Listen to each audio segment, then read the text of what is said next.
Good morning to everyone.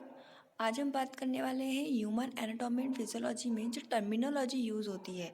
Even जो medical sciences से जितनी भी रिलेटेड मेडिकल टर्मिनोलॉजी है, एनाटॉमिकल टर्मिनोलॉजी है, आज हम उसकी बात करेंगे। ये आपके सब्जेक्ट पॉइंट ऑफ व्यू से तो इम्पॉर्टेंट है ही, बट साथ में जितने भी आप मेडिकल रिलेटेड बुक्स पढ़ते हैं, आगे भी आप 4 साल में बी फॉर्म के 4 साल में पढ़ेंगे, उसके आगे आप कुछ रिसर्च एंड डेवलपमेंट में जाते हैं या मास्टर डिग्री करते हैं या डॉक्टरेट करते हैं, पीएचडी करते हैं, तो भी आपको ये टर्मिनोलॉजी वहाँ बहुत यूज़ आने वाली है। इसे आप बहुत अच्छे से पढ़िएगा और कुछ भी डाउट होते हैं तो आप मुझे पर्सनली कांटेक्ट करके अपने डाउट्स क्लियर कर सकते हैं। ये टर्मिनोलॉजी जो है वो हम सबसे पहले as a dictionary form like alphabetical form में हम देखेंगे।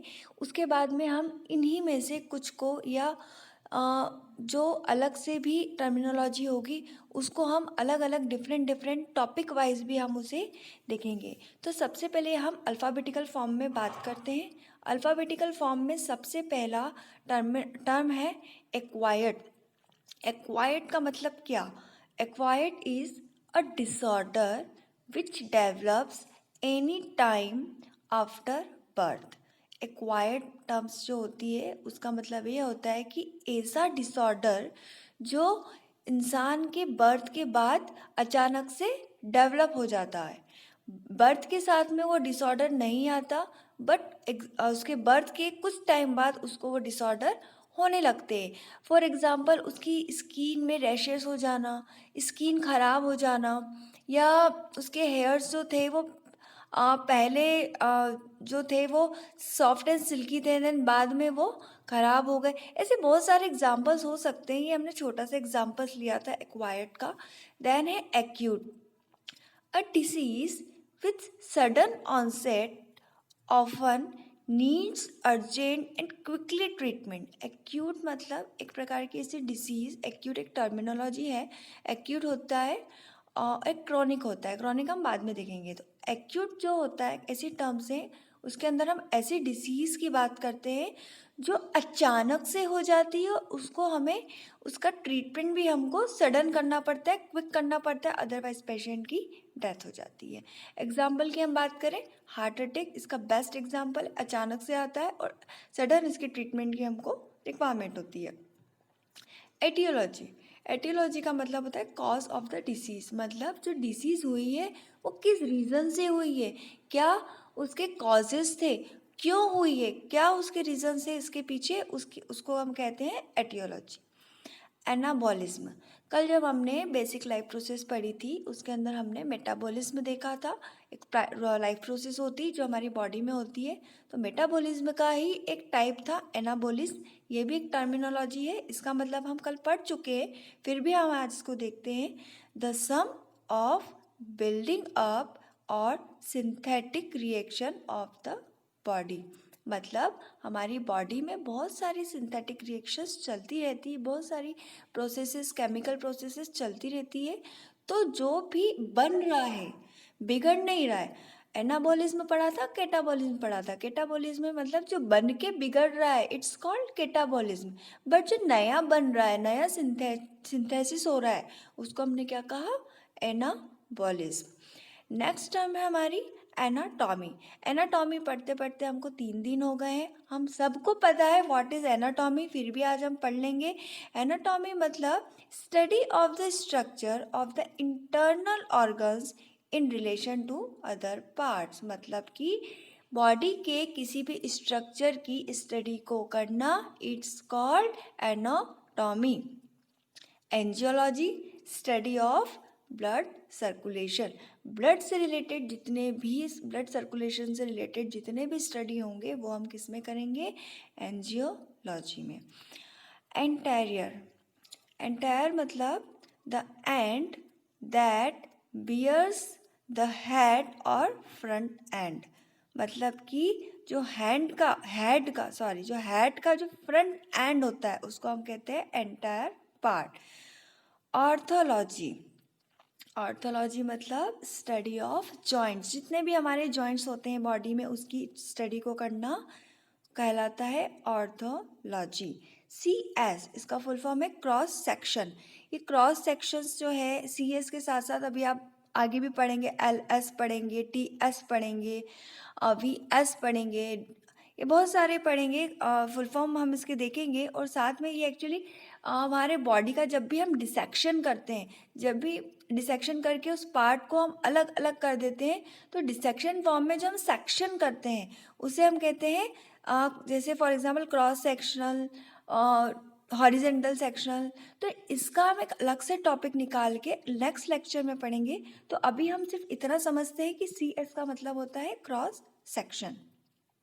Cardiology, study of heart.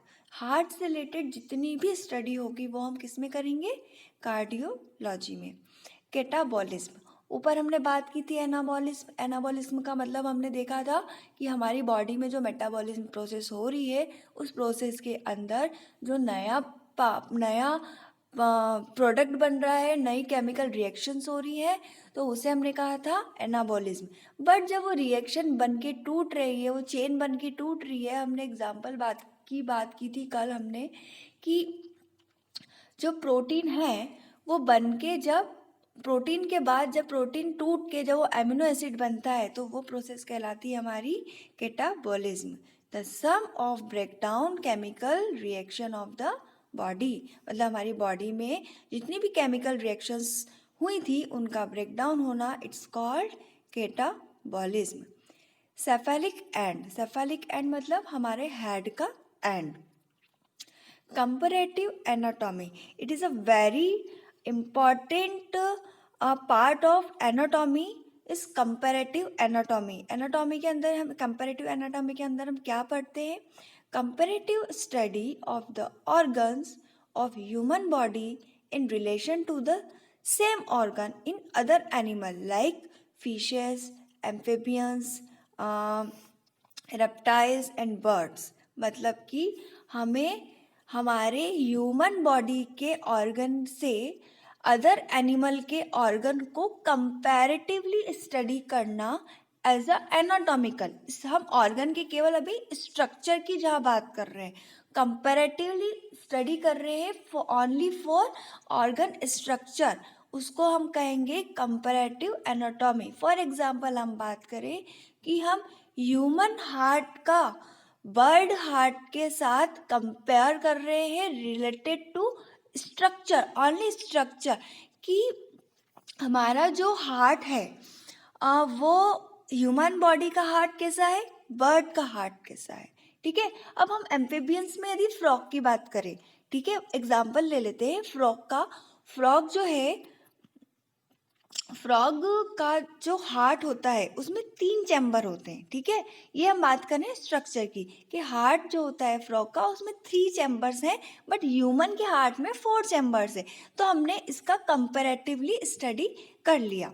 उसके बाद हम बात करते हैं कॉन्जिशनल्स, मतलब a disorders which one is born with, मतलब ऐसा डिसऑर्डर जो हमें जन्म के साथ ही मिलता है, उसको कहते हैं हम कॉन्जिशनल्स। ठीक है, cytology, study of cell and its organelles, मतलब साइटोलॉजी का मतलब हम हमारी बॉडी की जो सेल्स है, जो हमारी बॉडी में सेल्स डेवलप हो रही है, जिस सेल्स का ब्रेकडाउन हो रहा है, जो सेल रिप्लेस हो रही है, मतलब सारी सेल्स के जो भी प्रोसेस है, सेल्स के जो भी फंक्शंस है, जो भी स्ट्रक्चर है, उन सब की स्टडी हम किस में करते हैं? साइटोलॉजी में। डीप जो टर्म है ये एज अ हम स्ट्रक्चर भी समझेंगे, यहाँ पर भी देख लेते हैं। डीप और deeper structure are further down from the surface, मतलब हमारी सरफेस, बॉडी सरफेस में ही कुछ ऑर्गन अटैच होता है, उसको बोलते हैं हम, उस टर्म को हम बोलते हैं डीप। आगे अब इसकी बात करते हैं। Diagnosis, the science and skills of distinguishing one disorders or disease from another on the basis of patient's symptoms, signs, medical history, physical examination and laboratory test. Diagnosis का मतलब हम सब जानते हैं, जब भी हम फिजिशियन के पास में जाते हैं, फॉर एग्जांपल हमको फीवर आ गया, हम फिजिशियंस के पास में गए, फिजिशियन ने हमको डायग्नोस किया। डायग्नोस उसने हमको कैसे किया? हमारे साइंस एंड सिम्टम्स हमसे पूछे कि आपको क्या क्या सिम्टम्स आ रहे हैं, आप क्या फील कर रहे हो। अब आपको फीवर आ रहा है तो आप बताएंगे कि मुझे थकान फील हो रही है, मेरी बॉडी का टेम्परेचर हाई हो रहा है, ठीक है। फिर वो कुछ लेबोरेटरी टेस्ट लिखेगा, आपकी कुछ मेडिकल हिस्ट्री जानेगा। तो इन सब से सबके लेके सबको कोरिलेट करके एक फिजिकल एग्जामिनेशन करते हुए वो हमारी बॉडी को डायग्नोस करता है। तो ये टर्मिनोलॉजी होती है डायग्नोसिस। डिसीज, डिसीज मतलब an illness characterised by a recognisable set of sign and symptoms. Disease मतलब हमारी बॉडी में कुछ भी साइन एंड सिम्टम्स हैं। हमारी बॉडी नॉर्मल है, जब भी थोड़ी सी एबनॉर्मल हुई और कुछ साइन एंड सिम्टम्स हमें दिखाई देने लगे और हमें बीमारी जैसा फील होने लगा, हमको हमारी नॉर्मल बॉडी एबनॉर्मल लगने लगी, वेल गुड हमको फील नहीं हो रहा है, तो उसको क्या कहेंगे हम? Disease. Disorder, any abnormality of structure और फंक्शन। हमारी बॉडी का कोई सा भी पार्ट का स्ट्रक्चर यदि एबनॉर्मल है, उस बॉडी के ऑर्गन का जो फंक्शन है वो एबनॉर्मल है, उसको कहेंगे हम डिसऑर्डर। आप कभी भी डिसीज एंड डिसऑर्डर में कंफ्यूज मत होना। डिसीज टर्म अलग होता है, डिसऑर्डर टर्म अलग होता है। आगे आपको ये दोनों टर्मिनोलॉजी साथ में पढ़नी है, तो आप इन दोनों को बिल्कुल एज अ कंपैरेटिवली पढ़ें और इन दोनों को बिल्कुल भी एक साथ न देखें कि डिसऑर्डर एक ही चीज़ है और डिसीज एक ही चीज़ है। नहीं, ये दोनों अलग अलग चीज़ें हैं। अब हम बात करते हैं डिस्टल की। डिस्टल भी एक टर्म है। It is opposite of proximal and refer to the part away from the body. For example, head is the distal part or end of the arm. मतलब कि हमारे प्रॉक्सिमल एंड के oppose होना और हमारी बॉडी से उस पार्ट का थोड़ा सा दूर, मतलब दूर का मतलब ये है कि बॉडी से उस पोजीशन से तो अटैच है पर दूर है। फॉर एग्जाम्पल, जैसे हम बात कर रहे हैं हमारे हेड की, जुड़ा हुआ तो आर्म से है, ठीक है। आर्म और हेड हमारे एक ही बॉडी पोजीशन पे है बट वो एक दूसरे से अवे है, तो उसको क्या कहेंगे हम? डिस्टल। डिस्टल को हम एज अ डायग्राम भी समझेंगे अभी। Dorsal side, back side of the body, all vertebrates have a vertebrates column और backbone on the side. Dorsal side मतलब हमारी पूरी पीछे की बॉडी, बैक बॉडी जो भी होगी, हमारा बैक साइड जो बॉडी होगा उसको हम कहेंगे डॉर्सल साइड। इफेक्टर्स, इफेक्टर्स क्या होते हैं? A body structure that receives outputs from the control center and produce a response or effect that change the controlled condition. हम नॉर्मल इसको देखते हैं कि इफेक्टर्स क्या होते हैं। इफेक्टर्स वो होते हैं, हमारी बॉडी में क्या होते हैं, कुछ बॉडी स्ट्रक्चर्स होते हैं, बाहर से कुछ आउटपुट आता है, उसे वो रिसीव करते हैं, कंट्रोल सेंटर तक पहुंचाते हैं। कंट्रोल सेंटर के बाद में हमको एक सिग्नल जनरेट होता है, एक मैसेज आता है हमारी बॉडी को, और बॉडी उस हिसाब से, उस चेंज के हिसाब से, जो भी आउटपुट में चेंजेस हुए हैं उसके हिसाब से हमारी बॉडी उसको रिस्पॉन्स करती है, तो उसको कहते हैं हम effectors. Endocrinology, study of endocrine gland. Endocrine glands like thyroid glands, इसकी जितनी भी स्टडी करना हम करेंगे किसमें? एंडोकार्नियोलॉजी में। Epidemiology, science that deals with why, when, where disease occur and how they are transmitted among individual in a community. Epidemiology एक ऐसी टर्म है जिसके अंदर हम क्या डील कर रहे हैं कि जो डिसीज हो रही है वो कम्युनिटी में कैसे ट्रांसमिट हो रही है, क्यों हो रही है, किस तरीके से हो रही है, कब हो रही है, ये सारी चीज़ें हम पढ़ते हैं एपिडेमियोलॉजी में। इसका सबसे बेस्ट एग्जांपल देखें तो आप अभी ये देख रहे हैं कि जो अभी कोविड चल रहा है, कोविड को हम कैसे डील कर रहे हैं, ठीक है, कैसे हो रही है, कैसे हो रहा है, कब कब हो रहा है, कैसे कैसे कम्युनिटी में फैल रहा है, कैसे वो ट्रांसमिट हो रहा है। तो ये जो भी स्टडी हो रही है वो किस टर्मिनोलॉजी में हो रही है? एपिडेमियोलॉजी में। फीडबैक सिस्टम, फीडबैक सिस्टम दो टाइप का होता है, हम इसकी अभी से बात कर लेते हैं। इसको हम आगे बहुत अच्छे से पढ़ेंगे, इसकी टर्मिनोलॉजी आप अभी से अच्छे से पढ़ लेना। फीडबैक सिस्टम दो टाइप का होता है, एक नेगेटिव फीडबैक सिस्टम होता है, एक पॉजिटिव फीडबैक सिस्टम होता है। फीडबैक सिस्टम क्या होता है? A cycle of event in which the states of the body condition is monitored, evaluated, changed, remonitored, re-evaluated and so on. Feedback system एक प्रकार से साइकिल है कुछ इवेंट्स का। जब भी हमारी बॉडी कंडीशंस जो है किसी भी स्टेट में जाके मॉनिटर हो रही है, हम उसे इवेल्युएट कर रहे हैं, उसमें कुछ चेंजेस हो रहे हैं, ठीक है, उसके बाद हम उसको फिर से रीमॉनिटर कर रहे हैं, फिर से इवेल्युएट कर रहे हैं, एंड बहुत सारी चीज़ें जो हमने करी है हम उसे दोबारा रिवाइज कर रहे हैं, उसको क्या कहेंगे हम? Feedback system according to body condition. अब बात करते हैं हम फंक्शनल एनाटॉमी की। Functional anatomy just like a physiology, ठीक है, study of the function of an organ. जब भी हम किसी भी ऑर्गन के फंक्शन की बात करेंगे तो वो बात हो जाएगी हमारी फंक्शनल एनाटॉमी की। एचएस वही हो गया हॉरिजॉन्टल सेक्शन, इसका हम अलग से एक लेक्चर लेंगे। Haematology, study of blood and it's disorder. Haematology में हम जितने भी ब्लड रिलेटेड प्रॉब्लम्स होंगी, ब्लड का जो भी रिलेटेड ब्लड रिलेटेड जितनी भी बातें होंगी वो हम किस में करेंगे? हेमेटोलॉजी में, और इसके डिसऑर्डर की भी बात हम हेमेटोलॉजी में करेंगे। Histology, study of the tissue at the microscopic level, also called micro anatomy, ठीक है, जितने भी टिश्यूज हैं उसकी study at a microscopic level हम जो भी स्टडी करते हैं उसको क्या कहते हैं? हम histology. Inferior side, side near the feet, मतलब हमारे फीट के नियर के जितना भी साइड होगा उसको क्या कहेंगे हम? Inferior side. LS longitudinal section, इसको भी हम आगे नेक्स्ट लेक्चर में देखेंगे। Lateral side, right and left sides of the body away from the median line. अभी मीडियन लाइन, लेटरल साइड, ये सब हम एज अ डायग्रामेटिकल समझेंगे आगे। हम नेक्स्ट अभी बात करने वाले हैं metabolism, the sum of all biochemical process that occur in the body. कल हमने इसकी ऑलरेडी बात की थी कि हमारी बॉडी में जितने भी बायोकेमिकल प्रोसेस होते हैं उसको कहते हैं हम मेटाबॉलिज्म। टू टाइप का होता है, anabolism and catabolism. Myology, study of मस्कुलचर्स।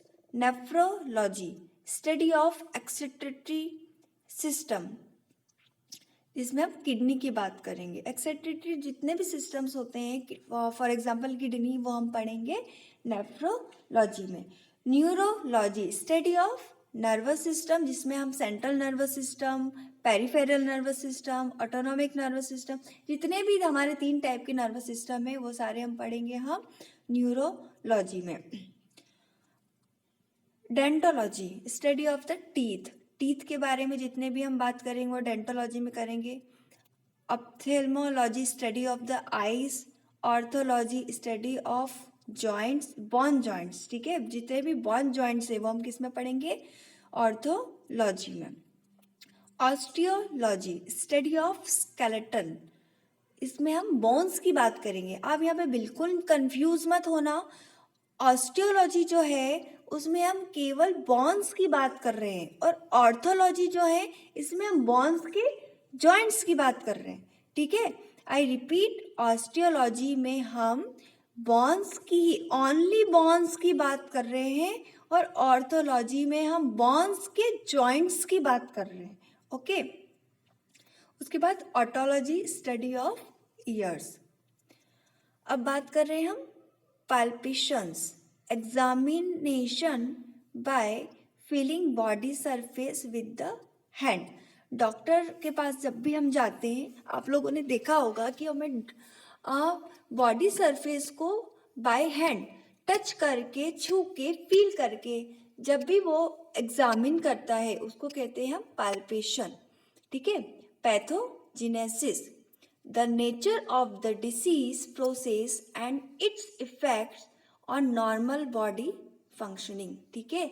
हमारी बॉडी में जब डिसीज़ का प्रोसेस चल रहा है, ठीक है, तो वो किस नेचर में चल रहा है, वो डिसीज़ कैसी होने वाली है, उस डिसीज़ का नेचर क्या है, और हमारी नॉर्मल बॉडी फंक्शनिंग पे वो क्या इफ़ेक्ट देने वाली है, उसको हम किस में पढ़ते हैं, पैथोजेनेसिस में। आई रिपीट कि जो डिसीज़ हमारी बॉडी में हो रही है, उस डिसीज़ का प्रोसेस चल रहा है, हमारी बॉडी नॉर्मल है, धीरे धीरे एबनॉर्मल हो रही है। क्यों हो रही है? क्योंकि हमारी बॉडी में एक डिसीज़ जनरेट हो रही है। धीरे धीरे हमारी बॉडी में जब डिसीज़ जनरेट हो रही है तो वो किस नेचर से हो रही है और वो हमारे नॉर्मल बॉडी फंक्शन में क्या इफ़ेक्ट डाल रही है, वो हम पढ़ेंगे पैथोजेनेसिस में। ठीक है। Percussion, tapping on the body surface with the fingertips and listening the resulting echo। ठीक है, क्या करते हैं डॉक्टर्स के पास, आपने देखा होगा कि वो हमारी बॉडी सरफेस को फिंगर टिप से टच करते हैं, टैप करते हैं, डब डब टप टप में बॉडी सरफेस को फिंगर टिप से टप टप करते हैं, डब डब करते हैं और एक अलग टाइप की आवाज़ को सुनते हैं और हमारी बॉडी को एग्जामिन करते हैं, उसको कहते हैं हम percussion. Posterior, terminal part of the body at the back which is generally marked by the location of anal opening so that it may be termed as a anal end। posterior position क्या होती है, जैसे हम बैठे हैं तो हमारे हिप्स का, हमारे जहाँ से एनल ओपन होता है, जनरली उस पार्ट को हम क्या कहते हैं, posterior। proximal, proximal part or proximal end of a structure or an organ in the one from where it originates or attached to the body। ठीक है, for example the shoulder is the proximal part of the arm। proximal का मतलब क्या होता है, proximal part या proximal end हमारी body structure का वो पार्ट है, वो ऑर्गन है जो जहाँ से शुरू हुआ है, जहाँ से ओरिजिनेट हुआ है और वहाँ पे ही जाके वो बॉडी पे अटैच हो गया। मतलब शोल्डर की बात करें, फॉर एग्जाम्पल में देख लेते हैं, यदि आपको डेफिनेशन समझ में नहीं आती है तो शोल्डर जो है वो प्रॉक्सिमल पार्ट है हमारे आर्म्स का, निकला वहीं से है और वहीं पर है अटैच्ड है। ठीक है। रिसेप्टर, ये रिसेप्टर वाली टर्मिनोलॉजी है वो आपको पूरी फार्मेसी में पढ़नी है, तो रिसेप्टर को तो आप बहुत अच्छे से पढ़ लेना। और body structure that monitors change in a controlled condition and send input signal, nerves impulse or hormones or a chemical to a control center, example brain। ठीक है, रिसेप्टर क्या होते हैं, एक बॉडी का ऐसा, बॉडी में हमारे बहुत सारे रिसेप्टर होते हैं, अलग अलग जगह अलग अलग रिसेप्टर मौजूद होते हैं, इसकी कोई गिनती नहीं, अनगिनत है, ये हमारी बॉडी में पाए जाते हैं। ठीक है, इसका काम क्या होता है कि हमारी बॉडी का जो कंट्रोल कंडीशन है उसको मॉनिटर करते रहना और हमारी बॉडी में जैसे ही चेंज हुआ वैसे क्या करते हैं, वो सिग्नल पहुंचाते हैं हमारे नर्व इम्पल्स को, हॉर्मोन्स को, या जो भी केमिकल पार्ट है उसे वो सिग्नल पहुंचाते हैं।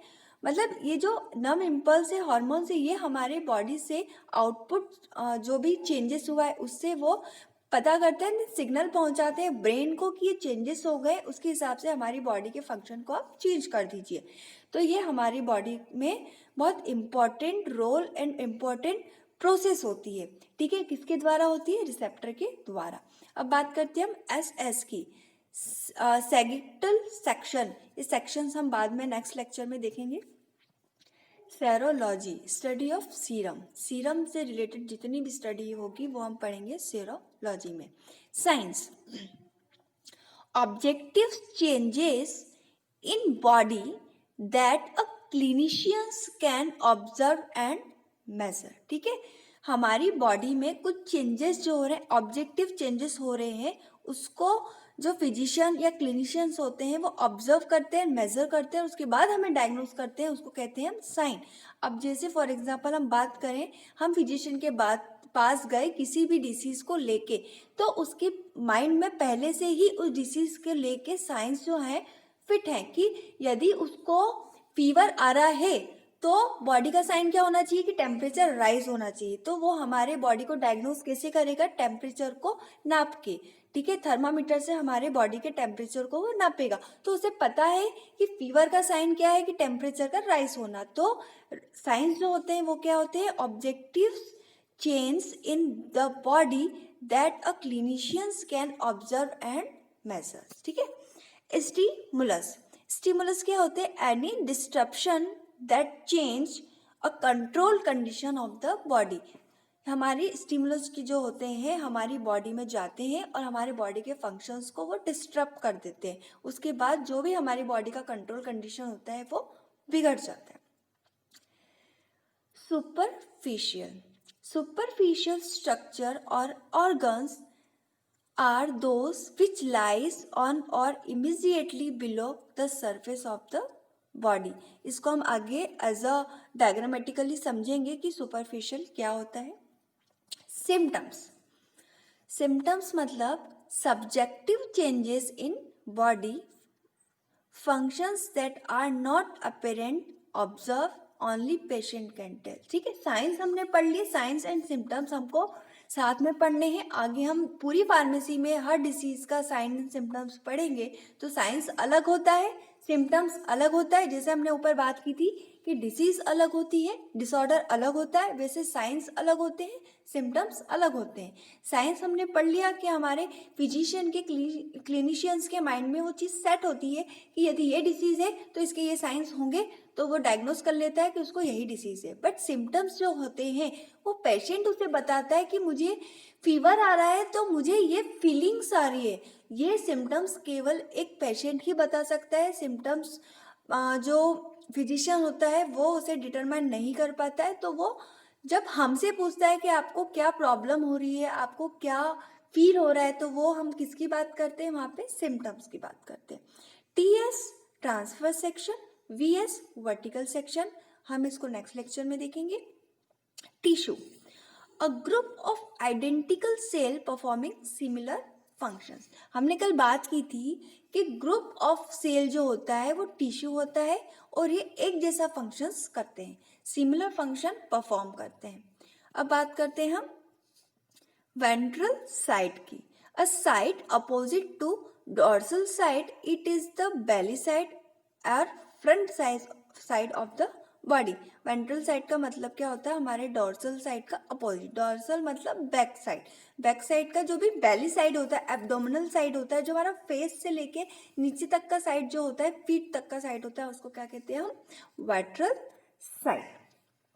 ये तो हमने अल्फाबेटिकल फॉर्म में टर्मिनोलॉजी को देखा। अब टर्मिनोलॉजी हम अलग अलग रिलेटेड करके हम देखते हैं। जैसे हम टर्मिनोलॉजी देख रहे हैं बॉडी पोजीशन से related, terminology related to body position. तो हम सबसे पहले दो पोजीशंस की हम बात कर रहे हैं। यहाँ पे हमारी बॉडी के दो पोजीशन होते हैं, एक होता है प्रोन पोजीशन और सेकंड होता है सुपाइन पोजीशन। ठीक है, प्रोन पोजीशन की हम बात करें तो body is lying face down.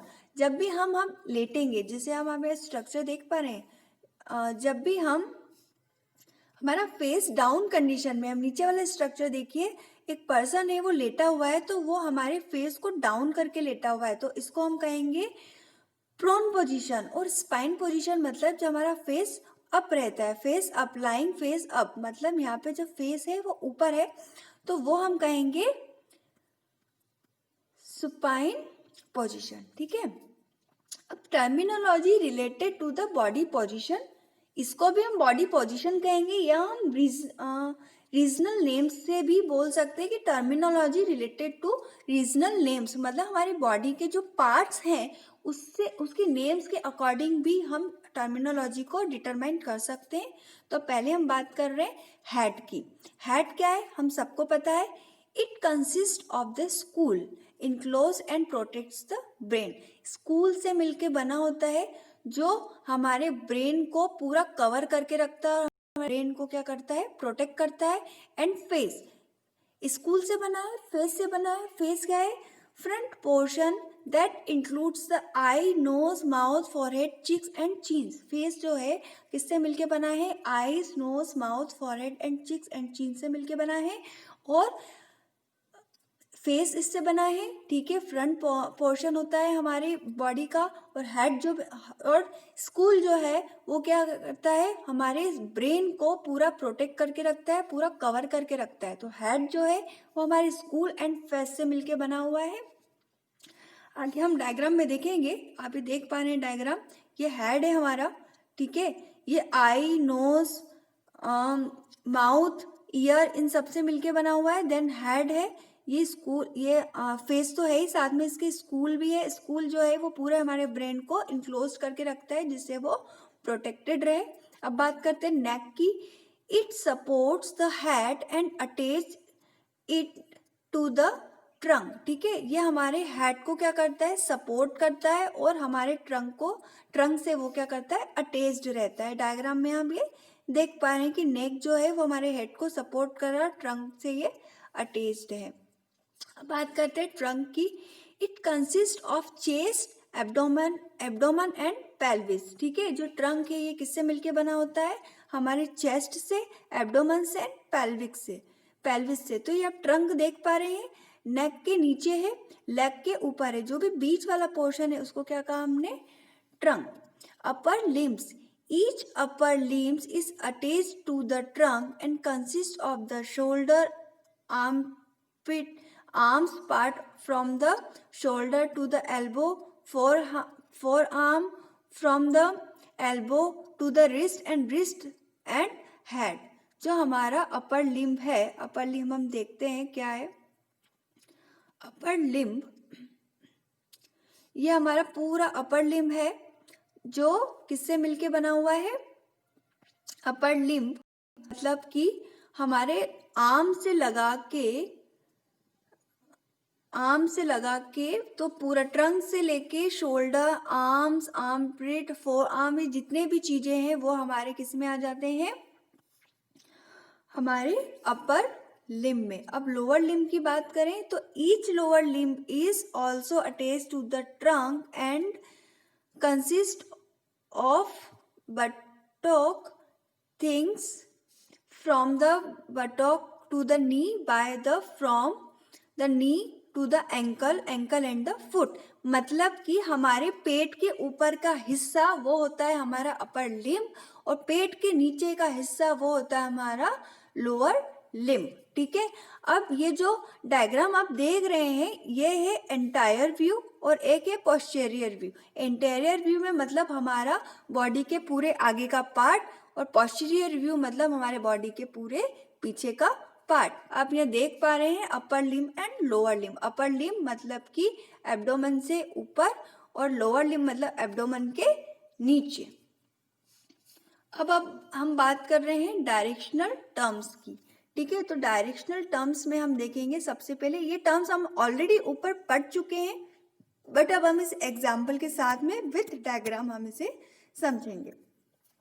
तो पहली टर्म है सुपीरियर, टूवर्ड्स द हेड और the upper part of a structure, ठीक है। हमारे हेड के ऊपर मतलब हेड के साथ में लगा, मतलब ऊपर का जो जितना भी स्ट्रक्चर है, मतलब बॉडी में जो भी टूवर्ड्स द हेड होते हैं वो पार्ट्स, वो हमारी टर्म्स क्या कहलाती है, सुपीरियर। हम एग्जांपल की बात करें तो heart is superior to the liver, मतलब लीवर क्या है, सॉरी हार्ट क्या है, वो हमारे लीवर के ऊपर अटैच्ड है, ठीक है।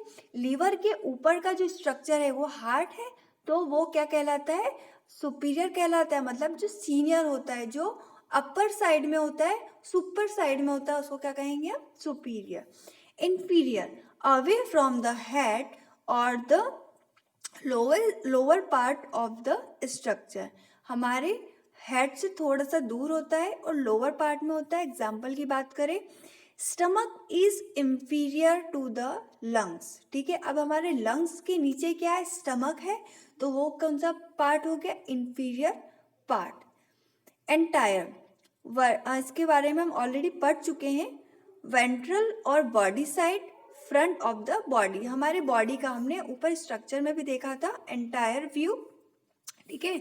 जो हमारा फ्रंट ऑफ द बॉडी होगा वो कहलाएगा हमारा एंटायर, और उसके बाद posterior, back of the body, जो हमारा back side of the body होगा उसको कहेंगे हम पोस्टीरियर हम एग्जाम्पल की बात कर लेते हैं।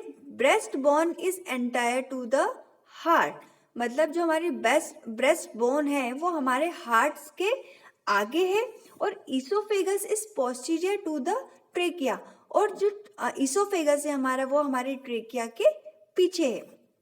अब हम बात कर रहे हैं यहाँ पे मीडियल की। मीडियल क्या है? Nearer to the mid line. Example, the ulna is medial to the radius. ये हम डायग्राम में देखें कि जो अल्ना है, मीडियल का मतलब यहाँ पे क्या हुआ? Nearer to the mid line, मतलब जो मिड लाइन के नियर होगा। मतलब क्या? अल्ना जो है वो रेडियस के साथ में है, नियर है। ठीक है, आप यहाँ देख पा रहे हैं कि रेडियस अल्ना के साथ में है, तो हम इसे कहेंगे मीडियल। उसके बाद हम बात करते हैं lateral, further from the mid line. Example है the lungs are lateral to the heart. ठीक है, जो हमारे मिड लाइन से थोड़ा सा दूरी पे हो। फॉर एग्जाम्पल हम बात करें, लंग्स जो है वो हमारे हार्ट से थोड़े से लेटरल में फिट हैं। Intermediate between two structures. ठीक है, जो दो स्ट्रक्चर के बीच में जिस पोजीशन में हो। Example, heart is intermediate between two lungs. जो दो लंग्स के बीच में हमारा हार्ट होता है उसको कहते हैं हम intermediate position. Terminology, proximal, nearer to the attachment of a limb to the trunk, nearer to the originate of a structure. Example, the humerus is proximal to the radius. ठीक है, nearer to the attachment of the limbs, मतलब कि हम यहाँ example बात कर रहे हैं, humerus is proximal to the radius. Humerus आप देख पा रहे हैं, ये रहा, और रेडियस, तो ये आपस में प्रॉक्सिमल है, मतलब कि नीचे से लेके ऊपर तक जाना। It's called proximal. उसके बाद आता है distal, further from the attachment of a limb to the trunk, further from the originate of a structure. Example, the phalanx are distal to the carpus, मतलब नीचे से लेके ऊपर तो हम चले गए। अब ऊपर से लेके नीचे तक जो हमारा ऑर्गन या हमारा बॉडी पार्ट आ रहा है उसको क्या कहेंगे हम? डिस्टल। अब हम यहाँ बात कर रहे हैं सुपरफिशियल की, टूवर्ड्स और on the surface of the body.